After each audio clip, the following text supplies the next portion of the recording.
Guys, let me just say, not every pulse rifle is created equally, especially when it comes to these heavy burst pulse rifles. But Cruel Mercy is on another level. This new heavy burst arc pulse rifle, which is dropping from Grandmaster Nightfalls, is one of the best, if not the best, heavy burst pulse rifle in the game. Now, I know some of you may be thinking to yourself, why is Bungie giving us another arc heavy burst pulse rifle? We've got Corrasion already. Hell, we've got Nullify, we've got Joxer. And considering we already have Aisha's Care as a strand weapon, wouldn't it have been a perfect opportunity to make Cruel Mercy a stasis heavy burst? It's a valid point. Whatever the case though, Bungie has given us Cruel Mercy as an arc weapon with a host of different traits that make it pop out, including the likes of Rolling Storm, a number of PvP options, and let me just say for my PvP players, you'll notice it when you play with this thing. It don't miss, man. Now for those that are curious about farming for this weapon, something Bungie is experimenting with right now is the fact that this weapon can drop seemingly after any nightfall as an additional drop. For example, if you go to Zavala on any given week, you'll see the weapon currently in rotation alongside whatever the feature drop is that week, and then on top of that, you'll be able to focus it directly on Zavala. Now, I will say there is a bug with Cruel Mercy currently, where it seems like the masterwork isn't present at all. Bungie has acknowledged it in their known issues. Not really sure what they're going to do about this because I've already grinded my quote-unquote god rolls, but at some point, even after you've already enhanced the weapon,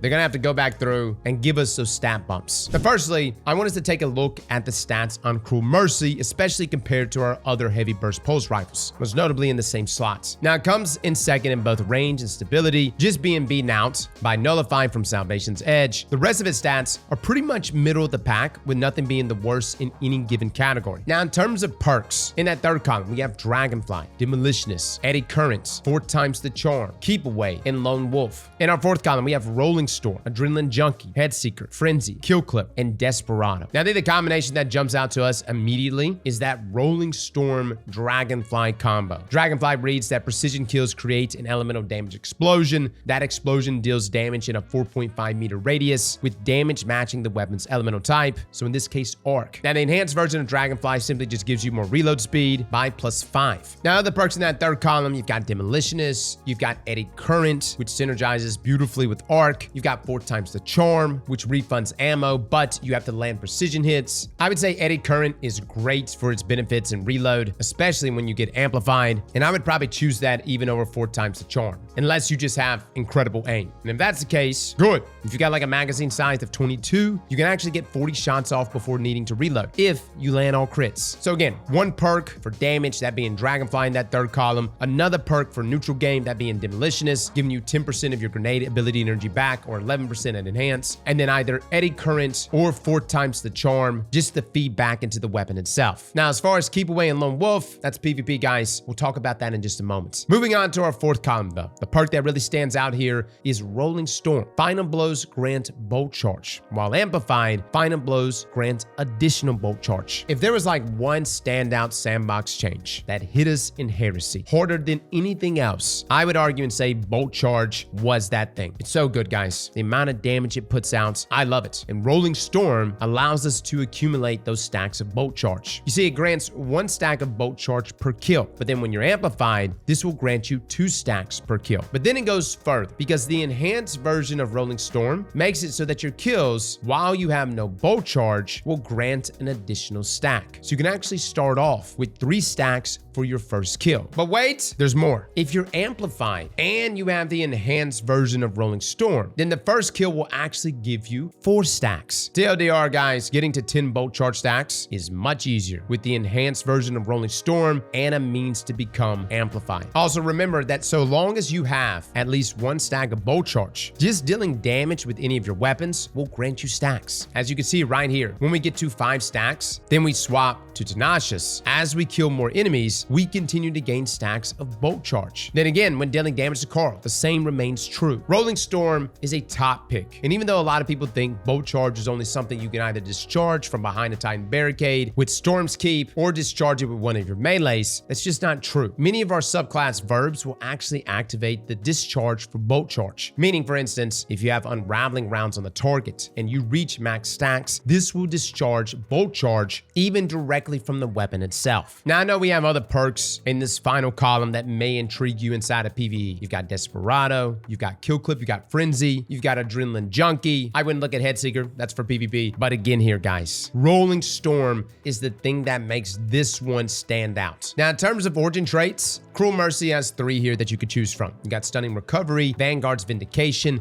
and Omlon Fluid Dynamics. Now, for this current season, I would skip Stunning Recovery since pulse rifles don't have any way to counter champions in the current artifact. That brings us to Vanguard's Vindication, which is pretty straightforward. You get 10 HP per kill. It's not much. And again, we get into next season with some pulse rifle artifact mods, then Stunning Recovery would be great. Now, in terms of Omlon Fluid Dynamics, this one provides 20 stability and 30 reload speed to the upper 50% of the magazine. Now, keep in mind, that's just for the upper 50%. And most people are going to be chewing through their entire magazine, especially inside of PvE. PvP, I get it. You get the 1 kill, you get the reload immediately. But PvE players, I just don't think you're going to ever really rely on Omlon Fluid Dynamics. Now, let's talk DPS numbers. We've touched on this in the past, but for the longest while, heavy burst pulse rifles were actually at the top of the charts in terms of primary DPS. Now, since then, they have been hit with some nerfs, including an 18% damage decrease to all legendary heavy burst pulse rifles that happened back in episode Revenant. So how do these heavy bursts compare to other archetypes today? Well, for that, we went on over to our Hydra boss to test it out. For heavy burst pulse rifles like Cruel Mercy, this deals a total damage of 37,246 while taking 3.75 seconds to empty its magazine, leaving us a single mag DPS value of 9,932. Moving over to adaptive frames like Vantage Point, its total damage was 45,720 for a DPS value of 8,680. For high impacts like Elsie's rifle, with a total damage of 40,290, gave us a DPS value of 8,222. Lightweights like Chattering Bone, as well as BXR and Redrix, came out at its highest point of 8,759. Aggressives like Blast Furnace clocked in at 8,424 damage per second. And then lastly, we have rapid fires like Grid Skipper, which has a DPS value of 9,111. So as you can see here, guys, heavy burst pulse rifles still come out on top in terms of DPS, which just tells you just how strong it was previously, which is why I do believe you should entertain the Godroll for Cruel Mercy and really just entertain this archetype just in general. In terms of the Godroll though, I think Rolling Storm hands down in that 4th column is just the way to go. You could pair it with Eddy Current for faster reload and handling. It's a great combination. If you want to overcommit to damage, you do have Dragonfly. You can get the extra AoE damage. Yes, you have combinations like Demolitionist, Adrenaline Junkie, but Rolling Storm with those combinations, in my opinion, is the clear winner. Now, before moving on, many people, including us, have been somewhat down on this weapon because it lacks either of our arc verb perks like Volt Shot or Jolting Feedback. You see, you have Corrasion, which is another heavy burst pulse rifle from episode Echoes. It's craftable and it has access to Volt Shots. We also have Vantage Points, which is an adaptive pulse rifle from Revenant, which has access to Jolting Feedback. Not to mention the ability to hold upwards of 70 ammo because of the origin trait. So that begs the question, why use this pulse rifle? Well, I think it's mainly for 2 reasons. One being it's extremely easy to farm. It's dropping as an additional reward from any Nightfall, so your chances of landing a Godroll are quite high. Not to mention you have access to our Grandmaster node, and you can farm easy strikes like Inside Terminus and get clears within 7 to 8 minutes. But the second, and honestly the most important one, is really that Rolling Storm roll. While it would have been nice to have Jolting Feedback as an option, or even Volt Shots, we already have 2 pulse rifles that can do that. But what they can't do is grant you access to Bolt Charge. There are many builds that are extremely popular that don't have access to Bolt Charge normally. The most obvious one for us, and perhaps the greatest benefiter here, is Getaway Artist and Prismatic Warlock. Now, I know the majority of you just rolled your eyes because yes, this build is very strong. It's also very popular as is. But the reason why I want to bring it up is just showing how much a build like this can benefit from Bolt Charge. We went over it before briefly, but since you're getting Bolt Charge at such a fast rate from either kills or just dealing damage, having a way to discharge it becomes just as important. So what better thing to do than have an Arc Soul, Bleak Watcher, or even a Hellion active to constantly keep discharging Bolt Charge? And yes, these things discharge it. Now, this isn't exclusive to just Warlocks either. It also affects our weapons. Like I mentioned a second ago with Unraveling rounds discharging Bolt Charge. The same can also be said for Volatile rounds, as well as Chill Clip. You can see when you freeze a target, the shatter damage that follows counts as ability damage, thus discharging Bolt Charge. So you can run Cruel Mercy Mercy, and then Tenacious with Chill Clip, and boom, get a kill or two with Cruel Mercy, swap to Tenacia, and then discharge Bolt Charge in the process. So the point I'm trying to make is that Rolling Storm is a lot better than what people are giving it credit for. I like Volt Shots, I like Jolting Feedback. I think both of those perks would have been great on Cruel Mercy, but Rolling Storm is an S tier perk in itself. Now, before we get into PvP, I do want to quickly go over our barrel and magazine perks for PvE, for just those folks trying to round out their God roll. Things like Arrowhead Break, Corkscrew Rifling, Fluted Barrel, really nice perks. And then you can increase your mag size or even your reload speed. You got Alloy Mag, Pendant Mag, Flared Mag Well, or even Light Mag. And for mods, you can do a Dead Mag or Backup Mag, but there's a ton of different options that really just comes down to your builds, so you'll need to make that decision on your own. Now let's talk PvP. I know the last thing you guys want to see after Redrix has finally been nerfed is another pulse rifle being dominant. Now let me just say, heavy burst pulse rifles inside of PvP are kind of slept on. I think they're one of the most consistent pulse rifles you can use in the mid to long range that has incredible base time to kill values. What it really boils down to though is number one, its perks. Number two, how well it can handle flinch, because if you can't hit your targets, then it don't matter. And number three, the deviation in your burst pattern. Now, being a 2-round burst pulse rifle, you really don't have that much deviation. But like I said at the beginning of this video, not every pulse rifle is created equally, especially when it comes to these heavy burst pulse rifles. For instance, Aisha's Care, in my opinion, just doesn't handle 1v1s that well. I know on paper, it's a fantastic pulse rifle. It's got phenomenal stats, especially its adept version. It's got access to a number of traits. It's got Alacrity when that procs, and even Omlon Fluid Dynamics. I'm just telling you from my experience, guys, Aisha's Care, despite it being the Trials weapon, just doesn't work for me. Cruel Mercy does. And I think it's the combination of perks here that was really putting in the work. I have a Keep Away role and a Lone Wolf role, both of which are enhanced, and I was swapping back between the two. Lone Wolf, of course, got a nerf here recently, but it's still a good perk where it increases aim assist, airborne effectiveness, and it boosts that even further when you go off solo away from your teammates. But then you have Keep Away, which states that as long as enemies are not within 15 meters of you, you will grant yourself 10 range, 30 reload speed, and decrease accuracy cone growth, which, considering that this is a pulse rifle, and not just a pulse rifle, but a long range pulse rifle, that's an easy one to maintain. Both of those traits though, guys, are really, really good, especially when enhanced. But then in our fourth column for PvP, you got three options. You've got Kill Clip, which is pretty basic. Get a kill, reload, you got 25% more damage. You've got Desperado, which is a similar thing, but it turns our pulse rifle here into a bullet hose. And let me just say, inside of 6v6, I love Desperado. I think it sneaks them on people so fast. And then you have Headseeker, which states that body shot damage with the weapon increases precision damage and aim assist for a short time. Now, what this really boils down to is that base time to kill value for this weapon is 0.8 seconds, and you're able to secure the kill from tier 10 resilience to tier 2 in 5 crits, 1 body. And then at tier 1 resilience, you can get the kill in 4 crits, 2 body. Now with Headseeker, you're still looking at the same time to kill value of 0.8 seconds, except from tier 10 to tier 8, it'll be 5 crits, 1 body. But from tier 7 and below, you can get the kill in 4 crits, 2 body. So essentially it gives you 1 shot of forgiveness. Now let me just say, yes, securing 1v1s is important. And I think a Headseeker role is something I would utilize in maybe 3v3s, perhaps trials. But guys, I had a lot of fun using my Desperado role. And it's okay to have a weapon that's just good for 6v6. And that's kind of what I'm leaning on Cruel Mercy for. That Desperado role drops our TTK value down to 0.62 seconds, which is even faster than Kill Clip at 0.73. I get that there are a lot of people that don't like heavy burst pulse rifles inside of PvP, but for some reason, I've always liked them. And Cruel Mercy, in my opinion, is the best of them. Even beating out Nullify, I feel like there's little to no deviation. I feel like it handles flinch, and you almost have to shoot off of faith at times. Even when someone's blowing their load in your face, you just have to know that Cruel Mercy will land those shots. It will secure that kill for you. And I had a great time using it against teams in 6v6, especially with this Desperado role. For PvP players though, that are looking to secure a God roll for this one, you don't really need a lot of help in the stat department, especially if you got the adept version. If you're rocking Keep Away as well, that's going to be increasing your range stats. Recoil direction at base is actually already pretty good, so you can utilize things like, say, corkscrew rifling, fluted barrel, or even polygonal rifling, alongside ricochet rounds or high caliber rounds, in combination with, in my opinion, Keep Away Lone Wolf with either Headseeker or Desperado as the swap offs in that fourth column. Tack that on with Omlon Fluid Dynamics, guys. Every gunfight you enter at the top end of that magazine is going to feel very smooth. So guys, that is our review for Cruel Mercy. Let me know in the comments below what you think. It's a very easy one to farm, and I think it's got some great perks that many folks can utilize in their builds, and it even stands out to me in inside of PvP. Well, fellas and ladies, thank you all for coming and watching, and as always, Slap that like button like your mama told you right.